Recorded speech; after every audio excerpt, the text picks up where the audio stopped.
이 새벽 우리에게 주신 하나님 말씀은 신명기 28장 36절에서 57절까지의 말씀입니다. 신명기 28장 36절에서 57절까지의 말씀입니다.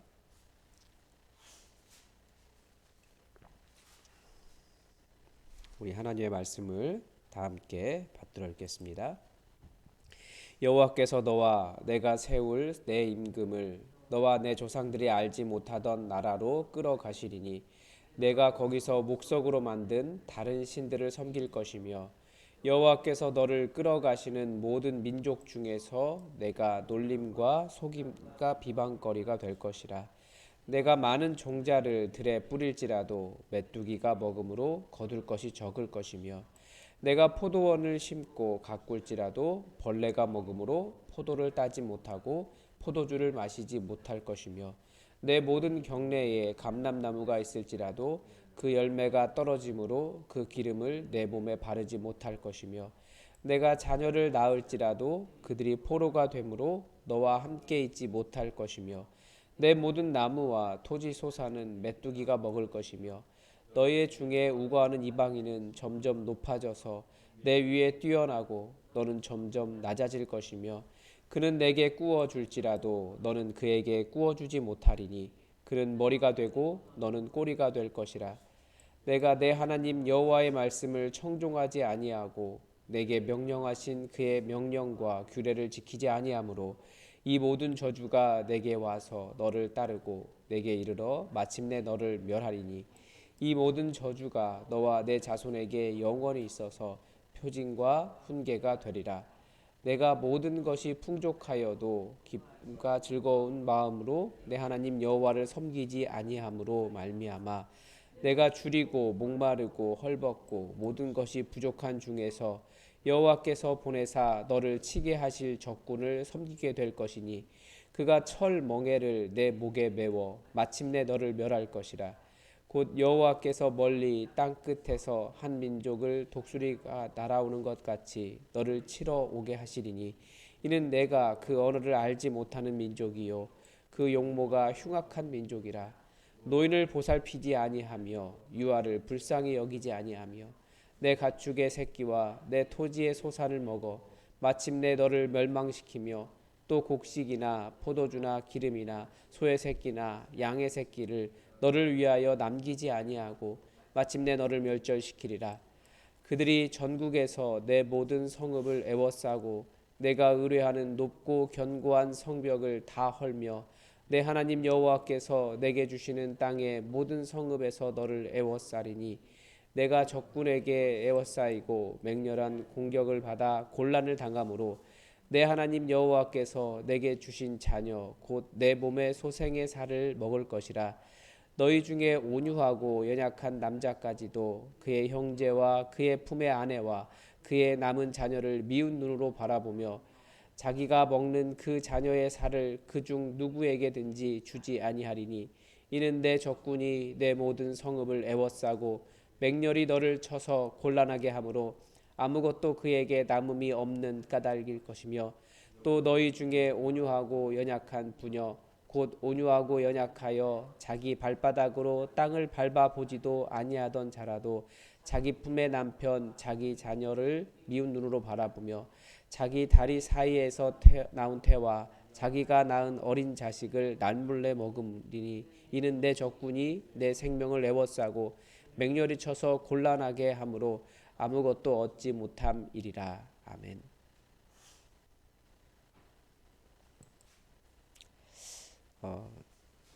지난주 새벽 말씀은 순종하면 하나님께서 엄청난 복을 약속해 주시는 내용들이었습니다. 약속해 주신 것이 너무나 많죠. 들어가도 나가도 복을 받는다. 뭘 해도 복을 받는다. 단 하나입니다. 여호와 하나님을 기억할 때.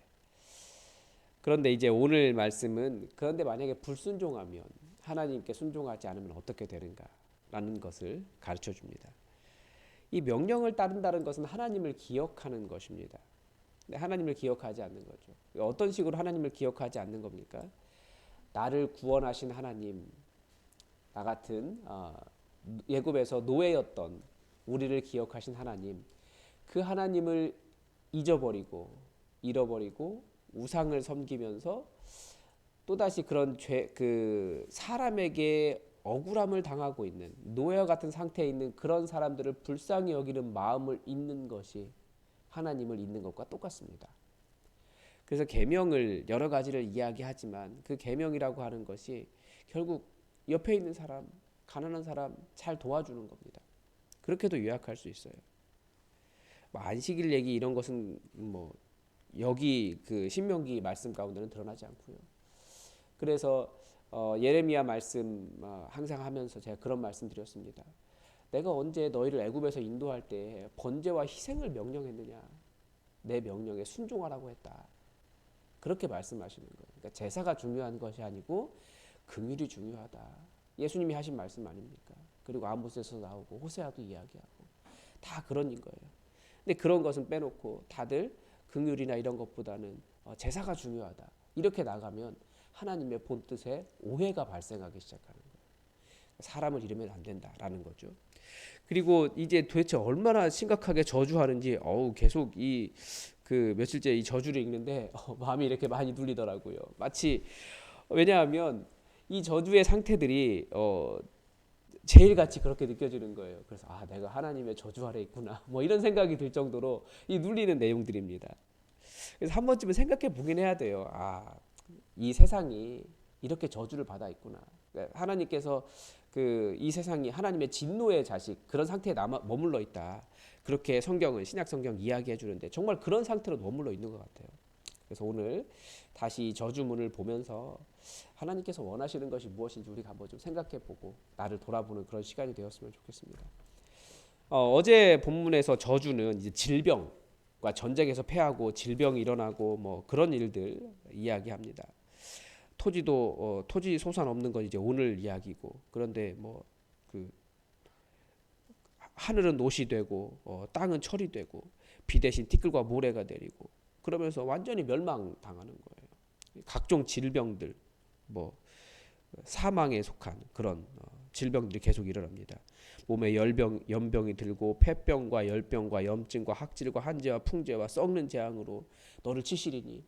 그래가지고 예전에 어떤 저 아는 분이 너 이런 질병 있는 거 보니 하나님께서 저주하신 것이다 이렇게 말한 내용도 들어보고 그런 적이 있습니다. 자녀들이 다 끌려가고 자기 아내조차도 자기가 취하지 못하는 그런 일이 있을 것이라고 저주하십니다. 이제 오늘 본문은 그러면 전쟁에서 패하고 일어나는 일들을 보여주는 거죠. 너와 내 왕을 다른 나라로 끌어갈 것이다. 그래서 끌려가는 나라에서 비방과 조롱거리가 될 것이다 라고 하십니다. 아마 이 말씀을 처음 들었던 이스라엘 민족들은 에이 설마 노예 상태에 있었던 우리를 그렇게까지 하실까, 이렇게 구원하신 하나님께서 우리를 그렇게까지 하실까라고 생각하시지만 하나님의 사랑을 맛보았음에도 불구하고 여전히 하나님의 사랑에 반응하지 못하는 경우에는 이렇게 될 수 있다라는 거예요. 실제로 이스라엘 민족은 나중에 북이스라엘은 아시리아에게 망하고 남유다는 바벨론에게 패해서 국민과 왕이 다 끌려갑니다. 얼마나 비참했는지 에스겔에서 잘 보여주죠.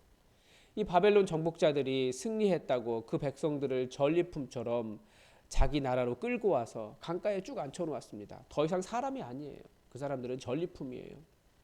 그 며칠 전까지만 해도 그 남유다에서 다들 왕족, 귀족들, 기술자들, 똑똑한 사람들, 이런 사람들이었거든요. 그 나라의 지배층이었어요.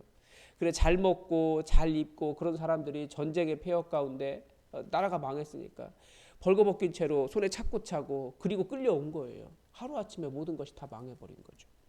그리고 지금 노예 상태로 앉아있는 거예요. 전리품 돼서.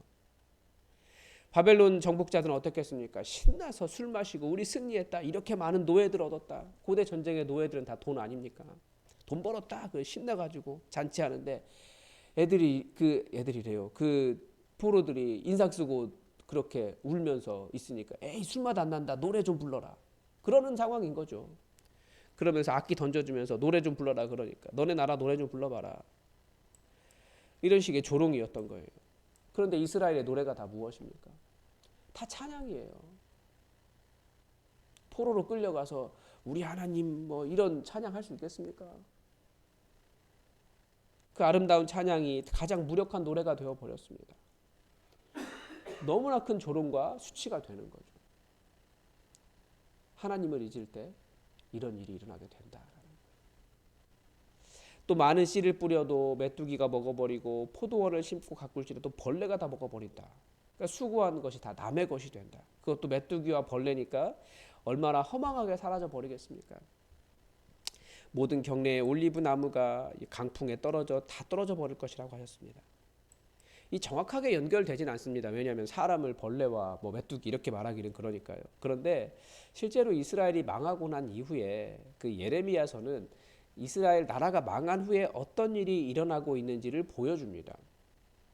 그때 방금 말씀드린 것처럼 끌려간 사람들은 주로 그 나라의 고위층 부자들이었습니다. 그 사람들이 거의 남유다 이스라엘의 재산 그 뭐라고 할까요? 그 땅과 뭐 이런 것들을 거의 다 소유한 사람들이었어요. 하나님께서 처음에 주신 그 분배한 그런 기업의 땅은 더 이상 의미가 없었습니다. 다 그냥 거의 그 사람들이 다 가져갔어요. 그런데 그 사람들이 끌려가고 나니까 그들이 그렇게 부유함을 누리던 밭과 포도원과 감람나무가 다 그 땅에 남겨진 가난한 사람들의 소유가 되어 버립니다. 그래서 그것을 이제 그 해석할 때 경제 민주화가 이루어졌다. 이제 이렇게 이야기하거든요. 뭐 그 사람들이 메뚜기와 벌레라는 뜻은 아닙니다. 남아 있는 사람들이. 그런데 본문이 말하고 싶은 것은 결국 선지서가 말하는 것은 뭐냐면 자기가 가꿔도 그 열매를 거두지 못하는 상황을 말하고 있는데 이 하나님께서 전쟁을 일으키셔서 그 땅을 뒤집어 놓으신 이유가 불평등한 경제와 사회를 리셋하는 방법이었다라는 거예요. 하나님의 뜻대로 돌아가지 않는 너무나 불공평하고 정의가 사라져 있는 그 땅을 새롭게 하시는 방법이 그 땅을 불공평하게 만들었던 그 고위층들을 전부 다 없애버리시는 것이었다라는 거죠. 물론 그 끌려간 사람들을 통해서 다시 그들이 회복되고 말씀을 가져오는 성경이 만들어지는 또 하나님의 섭리가 있긴 하지만 어쨌든 하나님은 이 일을 통해서 불의를 뒤집으시는 것을 봅니다. 더 억울한 일도 나오죠. 43절, 44절에 보면 오히려 외국인 노동자가 들어왔다가 그 사람이 더 부자가 되고 주인이 되는 거예요. 네, 주인과 계계 위치가 바뀌는 거죠. 처음에는 무시했는데 이제는 그 사람에게 꾸어 달라고 그렇게 그래야 되는 거예요. 이게 다 왜 그러냐? 45절, 46절에 나오죠. 내가 내 하나님 여호와의 말씀을 청종하지 아니하고 내게 명령하신 그의 명령과 규례를 지키지 아니하므로 이 모든 저주가 내게 와서 너를 따르고 내게 이르러 마침내 너를 멸하리니 이 모든 저주가 너와 내 자손에게 영원히 있어서 표징과 훈계가 되리라. 마치 이 저주를 인격적인 존재처럼 이야기하는 겁니다. 이 저주는 하나님의 명령, 하나님의 말씀을 청종하지 않는 그 민족을 따라다니는 거예요. 누가 하나님 말씀 안 듣나? 좋아, 이놈이구나. 그러면서 이르러 오는 거예요. 하나님께서 왜 이렇게 비참하게 하십니까? 하나님의 말씀을 따르지 않았기 때문에. 47절에도 보니까 내가 모든 것이 풍족하여도 기쁨과 즐거운 마음으로 내 하나님 여호와를 섬기지 아니하므로. 그러니까 풍족할 때 괜찮을 때 기쁨과 즐거운 마음으로 하나님을 섬기지 않았기 때문이다 라고 가르쳐 줍니다. 다시 생각해 보면 우리 신명기의 말씀을 정말 잘 읽어야 돼요. 신명기는 계명의 형태보다는 이야기 형태를 통해서 정말 하나님께서 무엇을 원하시는가 이것을 모세의 입을 통해서 정말 간절하게 보여주고 있습니다. 그런데 정말 사랑이에요. 사람을 놓치지 말고 이웃을 어떻게 배려하고 연약한 자를 어떻게 살릴 수 있을까 이런 거죠. 그런데 그렇게 하면 하나님 따라하면 모든 것이 다 풍성한 거예요. 그런데 사람이 풍족하면 행복할까요? 아니면 더 불행하다고 느낄까요? 제가 느끼기에는 풍족하면 바라는 것도 누리는 수준도 기대치도 다 높아지는 것 같습니다. 만약에 제가 지금 쫓겨나면 지금 그냥 우리 가족이 들어갈 아마 작은 집만 있어도 너무나 행복할 것 같아요. 지금도 사실 너무나 행복하고요. 그러나 더 많은 것을 누릴 수 있는 상황이 되면 지금의 상황도 지금 누리고 있는 것도 감사보다는 나는 왜 더 높은 수준을 누리지 못할까? 다른 사람과 비교하며 불평할 겁니다. 근데 하나님은 우리가 지금 이 풍족을 누릴 때 기쁨과 즐거움으로 하나님을 섬기기를 바라고 계십니다. 즉 지금 주어진 상황 속에서도 하나님께 감사하는 마음 절대 잊지 말라는 거죠. 잘 돌아보면 얼마나 우리 풍요롭습니까? 얼마나 우리 가진 것이 많습니까? 얼마나 부족함이 없습니까? 그런데도 계속 우리는 불평해요. 하나님 저에게 이것도 주시지 않고, 하나님 왜 저에게 이것도 안 해주시고, 막 그런 거 있잖아요. 그런데 사실은 하나님 주신 은혜를 세워보는 것이 바로 성도의 자세입니다. 근데 그 은혜를 세워보면 감사하고 기뻐하고 주님 주신 것만 넘쳐난다라는 것을 우리는 잘 알 수 있습니다. 이제 52절 이하에 나오는 내용은 정말 너무나 비참해서 차마 입에 담을 수도 없는 그렇게 부담스러운 내용입니다. 그런데 실제로 남유다가 바벨론에서 포위되어 있을 때 이런 일이 일어납니다. 서로 싸우는데 어제는 내 새끼 먹었는데 그리고 오늘 사람 같지 않아가지고 네 새끼 먹자고 했는데 내 새끼만 먹고 지 새끼는 안 내놓는다고 서로 싸우는 거예요. 전쟁이란, 특히 하나님께서 내리신 이 저주 같은 전쟁이란 이렇게 비참하고 더 이상 인간성, 부모 자식 간의 인간성조차도 기대할 수 없는 처참한 그런 상황인 거예요. 그래서 여러분, 하나님께서 원하신 것은 그겁니다. 하나님은 보니까 하나님께 조금만 잘하면 하나님은 더 많이 잘해주세요. 그런데 우리 인간의 욕심이 어떻습니까? 하나님 나에게 안 해주셨다고 불평하고 불만하는 게 인간이에요. 그러지 말고 하나님께서 주신 은혜를 세워보고 감사와 기쁨으로 하나님 섬기며 하나님께서 내게 주시는 것 감사하면서 그것을 어떻게 연약한 사람들에게 베풀고, 노예 상태였던, 그러니까 우리로 말하면 죄의 노예죠. 죄의 노예 상태에서 하나님을 알지 못했던 우리를 예수님이 어떻게 자유롭게 하셨나, 그 자유와 기쁨으로 상대방을 대해서 다른 사람도 풍요롭고 살아갈 수 있도록 도와주는 그런 하나님을 따라가는 마음이 우리에게 있었으면 좋겠습니다. 오늘도 하나님의 뜻이 우리에게 이루어지기를 주기도문으로 기도하겠습니다. 하늘에 계신 우리 아버지, 아버지의 이름을 거룩하게 하시며 아버지의 나라가 오게 하시며 아버지의 뜻이 하늘에서와 같이 땅에서도 이루어지게 하소서. 오늘 우리에게 일용할 양식을 주시고 우리가 우리에게 잘못한 사람을 용서하여 준 것 같이 우리 죄를 용서하여 주시고 우리를 시험에 빠지지 않게 하시고 악에서 구하소서. 나라와 권능과 영광이 영원히 아버지의 것입니다. 아멘. 여러분, 우리 교회가 어제 말씀처럼 서로 깊이 사랑하는 아름다운 천국 같은 공동체 될 수 있도록 여러분 함께 기도해 주십시오. 또 우리 가정교회가 그런 사랑이 넘치는 하나된 곳 될 수 있도록 기도해 주십시오. 그리고 계속 환우들을 위해서 기도해 주시기 바랍니다. 이제 무더운 이 봄이라고 해야 되나요? 무더운 여름이라고 해야 되나요? 이제 농사가 시작되는데 우리 올 한 해 정말 풍성한 소출이 있을 수 있도록 희망이 넘치는 한 해 시작할 수 있도록 기도해 주시고, 또 이스라엘과 이란이 전쟁을 하기 시작했습니다. 이 땅이 좀 평화를 알 수 있도록 여러분 함께 기도해 주시기 바랍니다. 우리 다 함께 기도하겠습니다.